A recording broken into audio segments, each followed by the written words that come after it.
Hello, কি অবস্থা সবার? সবার সামনে হচ্ছে আমাদের মে মাসের প্ল্যান নিয়ে হাজির হলাম 6am ক্লাবের। মে মাসে আমরা কিছু এক্সাইটিং প্ল্যান রেখেছি। আমরা ওল্ড স্কুল ভাইবে ব্যাক করছি। আমাদের রেফারেন্স বুক পড়া, বিভিন্ন এক্সাইটিং টপিক পড়া, skill development session, news paper article সব কিছু মিলিয়ে একটা প্যাকড আমাদের প্ল্যান থাকছে। চলেন আমরা স্লাইডে দেখি আমাদের কি কি প্ল্যান আমরা রেখেছি এখানে। প্ল্যান দেখানোর আগে আমি আপনাদের কিছু কমন প্রশ্ন দেখাই আগে। হ্যাঁ, আমাদের রিসেন্টলি বিসিএসে আসা কিছু প্রশ্ন। আমাদের যেমন রবীন্দ্রনাথ ঠাকুর কত বয়সে ছোট গল্পকার হিসেবে আত্মপ্রকাশ করেন? শচীশ, দামিনী ও শ্রীবিলাস রবীন্দ্রনাথ ঠাকুরের কোন উপন্যাসের চরিত্র? তুমি মা কল্পতরু, আমরা সব পোষা গরু এই কবিতা অংশটির রচয়িতাকে? মীর মোশাররফ হোসেনের কোন গ্রন্থের উপজীব্য হিন্দু মুসলমানের বিরোধ? আমার পথ প্রবন্ধটি কাজী নজরুল ইসলামের কোন গ্রন্থ থেকে সংকলিত হয়েছে? ওমর রমজানের রোজা শেষে এলো খুশির ঈদ গানটির রচয়িতাকে? রঞ্জন চরিত্রটি রবীন্দ্রনাথ ঠাকুরের কোন নাটকের অংশ? ভীষ্মদেব খোশনবিশ বঙ্কিমচন্দ্র চট্টোপাধ্যায়ের কোন গ্রন্থের চরিত্র? এই যে প্রশ্নের প্যাটার্নগুলো, এগুলো দেখে বোঝা যাচ্ছে কি যেগুলো একটু আমার ডিপ থেকে এসছে। তাহলে আমি যদি একটা রাইটারের যেসব ছোট গল্প আছে, উপন্যাস আছে, প্রবন্ধ আছে, ওগুলো ডিটেইল না জানি, ভেতরে সিনপসিসটা প্রপারলি না জানি, এগুলো আসলে উত্তর করাটা টাফ। হ্যাঁ, এবার চলেন আমরা আমাদের একদম সদ্য যে আমাদের রিটেন এক্সামটা চলছে 50 BCS এর, এখানকার বাংলার কিছু প্রশ্ন দেখি। যে সমাজ সংস্কারক হিসেবে বেগম রোকেয়ার অবদান আলোচনা করুন। বাংলা সাহিত্যের প্রাচীন যুগ, মধ্যযুগ, আধুনিক যুগের সাহিত্যের মৌলিক পার্থক্যগুলো লিখুন। বাংলার টপ্পা গানের উৎপত্তি সম্পর্কে আলোচনা করুন। আজি ভুসুকু বাঙালি ভৈলি নিয়োঘরণী চণ্ডালী লেলি পদকর্তার মনস্তত্ত্ব ব্যাখ্যা করুন। মুক্তিযুদ্ধ পরবর্তী বাংলাদেশের ছোট গল্প সম্পর্কে ধারণা দিন। দেখুন এখানকার প্যাটার্নটা, আমরা যখন সাহিত্য পড়ি, হ্যাঁ, আমরা নর্মাল সেন্সে কী করি যে হ্যাঁ আমার কী কী ছোটো গল্প আছে, প্রবন্ধ আছে, উপন্যাস আছে, কোনটা বিখ্যাত রাইটিং, এগুলোই আমরা শুধু পড়ি। কিন্তু আপনি রিটার্নের প্রশ্নের প্যাটার্নের দিকে খেয়াল করলে বুঝবেন যে ওনারা আরও বেশি কিছু চাইছে। আমাদের যারা প্রশ্নকর্তারা, তারা চাইছে আমরা সাহিত্যের মেইন অ্যাসেন্সটা বুঝি, আমরা সাহিত্যের ইতিহাসটা বুঝি, আমরা সাহিত্যের ক্রমটা বুঝি, আমাদের চর্যাপদ থেকে শুরু করে আমাদের আধুনিক সময় পর্যন্ত কিভাবে সাহিত্যের বিবর্তনটা ঘটেছে এটা সম্বন্ধে যাতে আমাদের ক্লিয়ার কনসেপশন থাকে, এটা তারা চাই বলেই আসলে আমাদের এই ধরনের প্রশ্নটা এই ধরনের প্যাটার্নের প্রশ্নগুলো আসছে। যেমন আপনাকে যদি প্রাচীন যুগ, মধ্যযুগ, আধুনিক যুগের মৌলিক পার্থক্য লিখতে বলে, আপনি যদি আসলেই তখনকার কোন প্রেক্ষাপট চিন্তা করে, কোন মনস্তত্ত্ব থেকে আমাদের সাহিত্যিকরা এগুলো রচনা করেছিল, আমাদের তখনকার সোসাইটিক্যাল যে ব্যাকগ্রাউন্ড ছিল, এগুলো সম্বন্ধে যদি আপনার ক্লিয়ার আইডিয়া না থাকে, এগুলো উত্তর করাটা আসলেই টাফ। টপ্পা গান সম্বন্ধে আমরা একটা দুটো প্রশ্ন করি, বাট এটা কিভাবে এলো এটা আপনাকে জানতে হবে। অথবা আমাদের চর্যাপদের পদকর্তাদের মনস্তত্ত্ব, বিভিন্ন পদ রচনার ক্ষেত্রে তাদের থট কি ছিল, এগুলো আপনাকে জানতে হবে। এগুলো না জেনে আসলে হচ্ছে আপনি পার পাবেন না। এখন যেমন সমাজ সংস্কারী হিসেবে বেগম রোকেয়ার অবদান আলোচনা করুন, উনার বিভিন্ন উপন্যাস, প্রবন্ধ, এখানে কিভাবে হচ্ছে সমাজের কথাগুলো উঠে এসেছে, নারীদের কথাগুলো উঠে এসেছে, এগুলো আপনাকে বিস্তারিত জানতে হবে।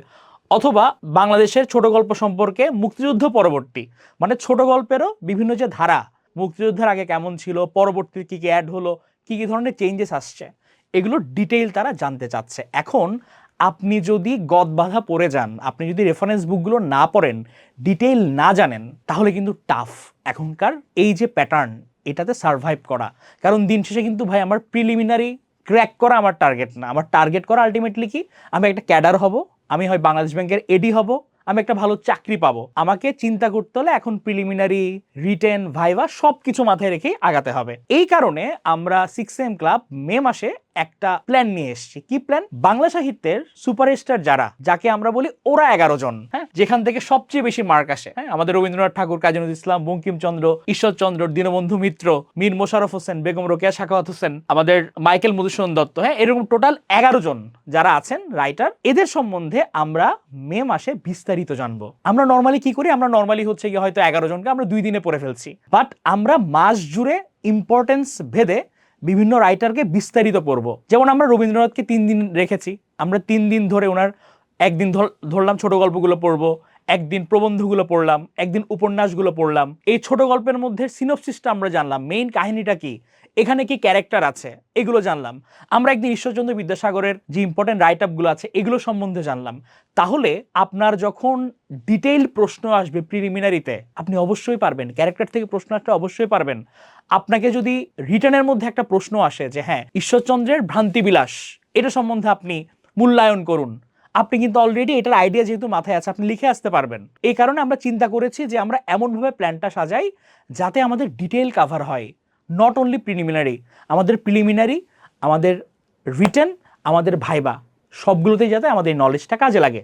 আমি রেফারেন্সের কথা বলছিলাম, যে আপনার একটা প্রশ্নের কথা বলেছিলাম যে আমার আধুনিক যুগ, তারপর মধ্যযুগ এবং আমার প্রাচীন যুগ, এগুলোর মধ্যে মৌলিক পার্থক্য লেখো, অথবা টপ্পা গানের উৎপত্তি সম্বন্ধে আপনি আইডিয়া লিখুন, অথবা পদকর্তাদের মনস্তত্ত্ব ব্যাখ্যা করুন।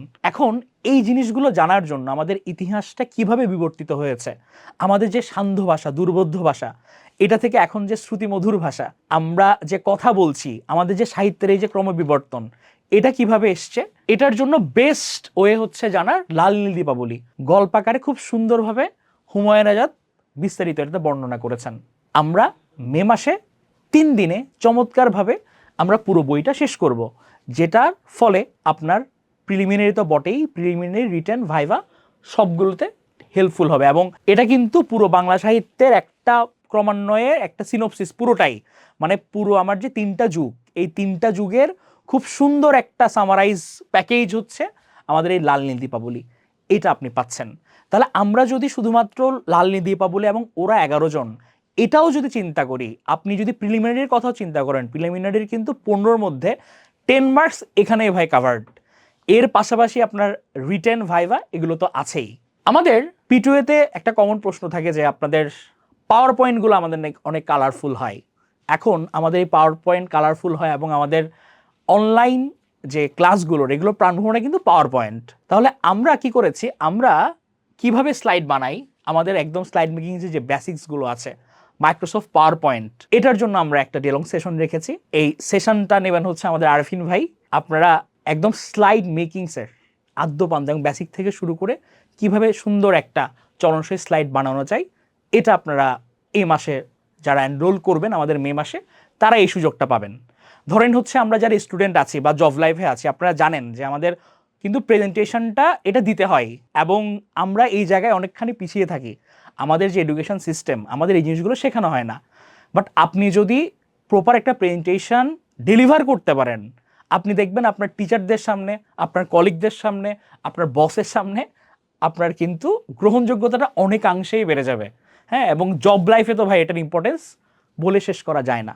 আমরা চমৎকার একটা সেশন রেখেছি আমাদের এই পাওয়ার পয়েন্ট সেশন আমাদের মে মাসের কার্যক্রমে। এটা ছাড়াও আরও আছে, আমাদের উইকলি কলাম ডিসকাশন থাকবে। আমাদের চারপাশে বিভিন্ন গ্লোবাল ইস্যুস হচ্ছে, খবর অখবর বেখবর এগুলো দিয়ে আমরা ওভারলোডেড। বাট আমাদের চারপাশে কি ঘটছে এটা সম্বন্ধে আমাদের একটা ক্লিয়ার আইডিয়া থাকতে হবে।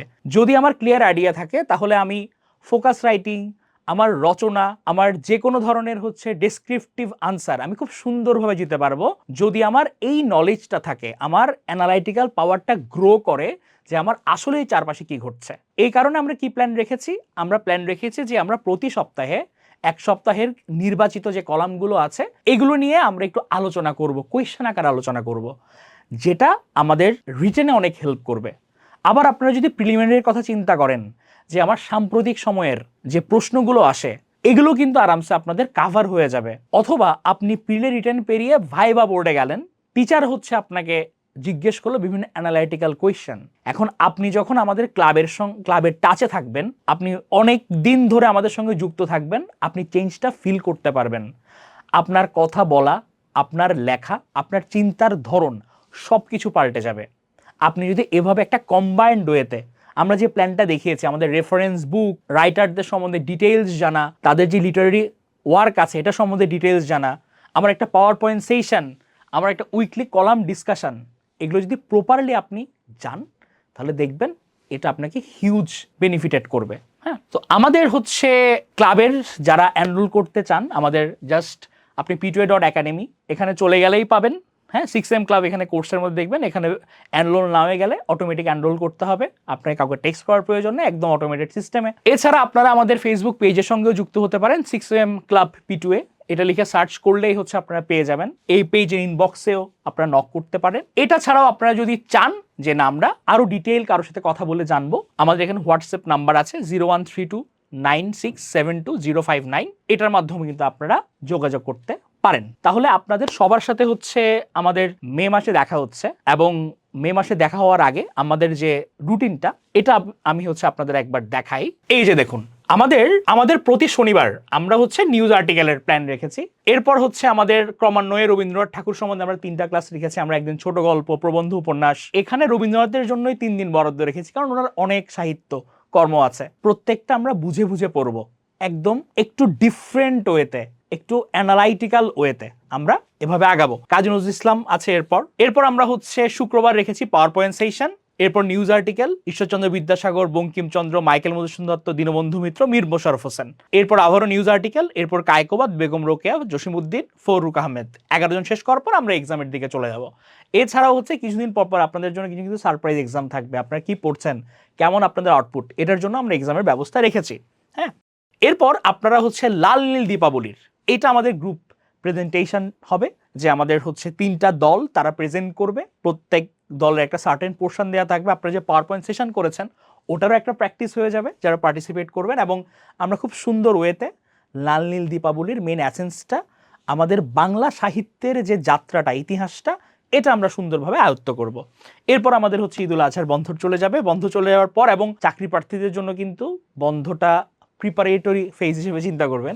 আপনারা যে এই যে এতদিন ধরে লাল নীল দীপাবলি পড়লেন, 11 জন পড়লেন, হ্যাঁ, এটার যে এতগুলো প্রশ্ন আপনারা সুন্দর করে রিভাইজ করবেন।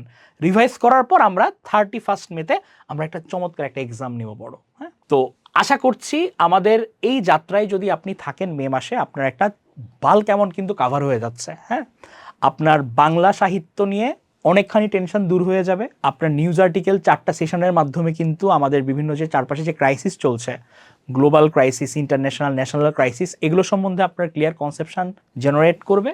এবং পাওয়ার পয়েন্ট সেশন, এটা তো বললামই, এটা কাইন্ড অফ লাইফ সেভার। আপনি একটা ভালো পাওয়ার পয়েন্ট প্রেজেন্টেশন বানাতে পারলে আপনার গ্রহণযোগ্যতা অনেকখানি বেড়ে যাবে। তাহলে আমাদের এই কম্বো প্যাকেজে সবাইকে স্বাগতম। আশা করছি মে মাসে আপনাদের সাথে দেখা হচ্ছে। টাটা।